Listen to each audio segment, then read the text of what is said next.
ഇബ്നു ഷെയ്ഖ് റബീ അൽ മദ്ഖലി ഹഫിളഹുമല്ലാഹ്, ഷെയ്ഖ് റബീന്റെ മകനാണ്.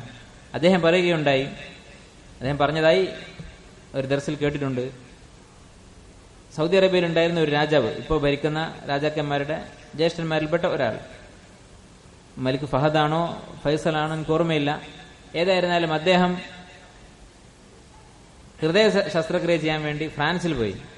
അങ്ങനെ ഫ്രാൻസിൽ വെച്ച് അദ്ദേഹത്തിന്റെ ഈ ശസ്ത്രക്രിയ ചെയ്ത ഡോക്ടർ, അയാൾ ലോകത്ത് തന്നെ ഏറ്റവും വിദഗ്ധനായൊരു സർജനാണ്, ഹൃദയ ശസ്ത്രക്രിയ നടത്തുന്ന സ്പെഷ്യലിസ്റ്റാണ്.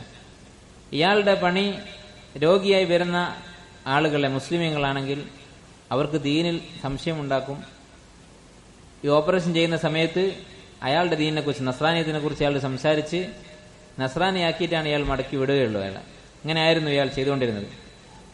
അങ്ങനെ ഈ രാജാവിനോടും ഇയാൾ ഈ ദാവത്ത് നടത്തി, വിശുദ്ധ ഖുർആനിൽ സംശയമുണ്ടാക്കാൻ തുടങ്ങി. അപ്പൊ ഇദ്ദേഹം ചോദിച്ചു, നിങ്ങൾ ഖുർആൻ വായിച്ചിട്ടുണ്ടോ? ഈ ഡോക്ടർ പറഞ്ഞു, ഞാൻ വായിച്ചിട്ടുണ്ട്. അപ്പൊ എങ്ങനെയാണ് വായിച്ചത്? നിങ്ങൾ അറബിയല്ലല്ലോ. അദ്ദേഹം പറഞ്ഞു, ഞാൻ വായിച്ചത് ഇന്നയാളുടെ ട്രാൻസ്ലേഷനാണ്. അദ്ദേഹം പറഞ്ഞു, നിങ്ങൾ ഖുർആൻ വായിച്ചിട്ടില്ല, ട്രാൻസ്ലേഷനാണ് വായിച്ചത്. അപ്പൊ ഈ ഡോക്ടർക്ക് അറബിയായ, അവരെ അപേക്ഷിച്ച്, യൂറോപ്യന്മാരെ അപേക്ഷിച്ച് അവർ വിവരം കെട്ടവരായി കാണുന്ന ഈ ഒരു അറബി ഇങ്ങനെയുള്ളൊരു വാക്ക് പറഞ്ഞപ്പോൾ, നിങ്ങൾക്കൊരു കാര്യം അറിയില്ല എന്ന് പറഞ്ഞപ്പോൾ അയാൾക്കൊരു കുറച്ചിലായി തോന്നി. അങ്ങനെ അയാൾ അറബി ഭാഷ പഠിക്കുമെന്ന് തീരുമാനിച്ചു. അറബി ഭാഷ പഠിക്കുകയും പിന്നീട് അദ്ദേഹം ഇസ്ലാം സ്വീകരിക്കുകയും ചെയ്തു. അതാണ് ഉണ്ടായത്. അപ്പൊ വിശുദ്ധ ഖുർആൻ എന്ന് പറയുന്നത് അത് പരിഭാഷയല്ല. ഒരുപാട് കാലം പരിഭാഷ വായിച്ച് ആളുകളെ കാഫിറാക്കിക്കൊണ്ടിരുന്ന ആളാണ് ഇയാൾ, മുർത്തദാക്കിക്കൊണ്ടിരുന്ന ആളാണ്. യഥാർത്ഥ ഖുർആൻ ഓതിയപ്പോൾ അയാൾ മുസ്ലിമായി. അപ്പൊ ഇതാണ് പരിഭാഷയും ഖുർആനും തമ്മിലുള്ള വ്യത്യാസം. നിർബന്ധിത സാഹചര്യത്തിൽ അറബി അറിയാത്തവർക്ക് ഒരു സഹായി മാത്രം, അതാണ് ഖുർആൻ പരിഭാഷ. ഇംഗ്ലീഷിൽ ഖുർആന്റെ ഏറ്റവും അറിയപ്പെട്ട തർജ്ജമ എഴുതിയിട്ടുള്ള തഖീദുൻ അൽ ഹിലാലി, അദ്ദേഹം നോബൽ ഖുർആൻ എന്നുള്ള പേരിൽ ട്രാൻസ്ലേഷൻ എഴുതിയിട്ടുണ്ട്. അദ്ദേഹവും വേറെ ഒരു വ്യക്തിയും കൂടി. ഈ പരിഭാഷയുടെ 2ാമത്തെ എഡിഷനിൽ ഒരു മുഖദ്ദിമ, ഇൻട്രൊഡക്ഷൻ അദ്ദേഹം എഴുതിയിട്ടുണ്ട്.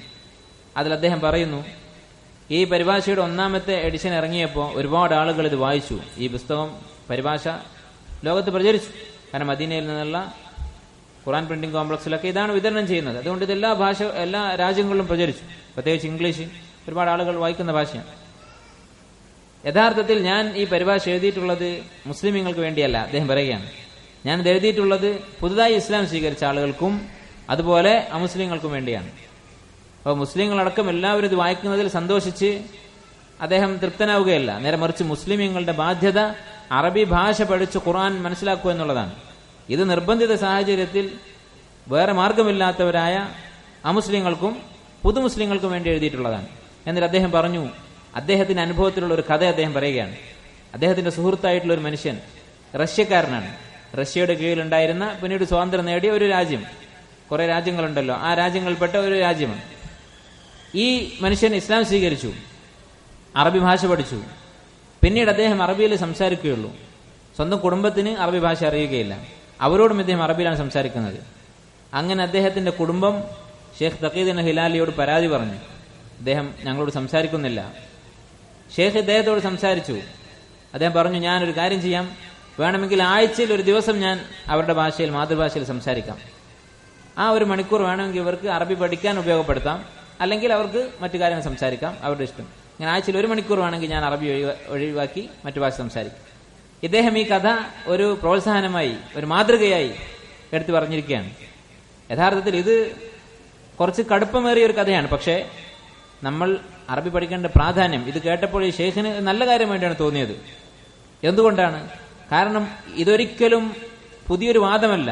അറബി ഭാഷയുടെ പ്രാധാന്യം സലഫ് സ്വാലിഹീങ്ങളുടെ മാർഗമാണ്. നമ്മൾ സലഫികൾ എന്ന് പറയുന്ന ആളുകളാണ്. എന്താണ് സലഫുകളുടെ മാർഗം? സഹാബത്ത് ദഅവത്ത് ചെയ്ത് ദീനിലേക്ക് കടന്നു വന്ന ഒരുപാട് രാജ്യങ്ങളുണ്ട്.